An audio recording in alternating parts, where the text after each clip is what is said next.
ఏంటంటే మిర్రర్ అయితే పెట్టాను కదా, అట్ర ఫ్లాప్ అయిపోయిందండి. చూడండి. సో ఇక్కడ ఏం జరిగిందంటే, నేను చాలా రోజుల నుంచి అనుకుంటున్నానండి మా ఇంట్లో ఇలాంటి వాల్ మిర్రర్ ఒకటి పెట్టుకుందామని.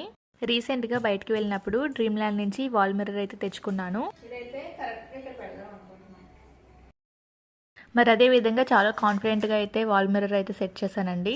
నేను ఇలా సెట్ చేసినప్పుడు కొన్ని మిస్టేక్స్ అయితే జరిగినాయండి. వీడియో చివరి వరకు చూసేయండి. ఇంకా ఎంతో కాన్ఫిడెంట్గా అయితే ఈ స్టిక్కర్ అయితే తీసాను. ఇక తీసి చూడగానే నా హార్ట్ అయితే బ్రేక్ అయిపోయిందండి. అంటే మిర్రర్ అయితే పెట్టాను కదా, అట్ర ఫ్లాప్ అయిపోయిందండి. చూడండి నా ముఖం చూడ ఎలా కనబడుతుంది మిర్రర్లోని. ఇదైతే సరిగ్గా లేదు, పేస్ట్ అన్నమాట. ఇప్పుడు మళ్ళీ సెర్చ్ చేసి చూద్దాం. బాగా వచ్చిందండి. ఇప్పుడు ఏమైందంటే, ఇది ఉంది కదా, ఇది వాలు స్మూత్గా ఉండాలి. అసలు ఇంక ఇలాంటి చిన్న చిన్నవి కూడా ఉండకూడదు. అలా అయితే వస్తుంది. ప్లస్ ఏంటంటే, ఈ రౌండ్ ఉంది కదా, ఓన్లీ ఈ రౌండ్ మీదే ప్రెస్ చేయాలి.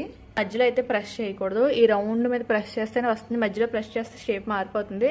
సో ఇంక నేను జాగ్రత్తగా ఇలా ఈ చివర్లు మాత్రమే ఇలా ప్రెస్ చేశాను.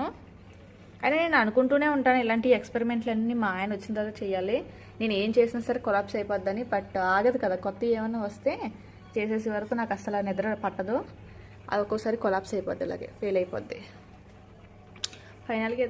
ఫైనల్గా మిర్రర్ సేఫ్, నా గుండె కూడా సేఫ్ అనమాట. వీడియో నచ్చితే లైక్ చేయండి. Follow for more.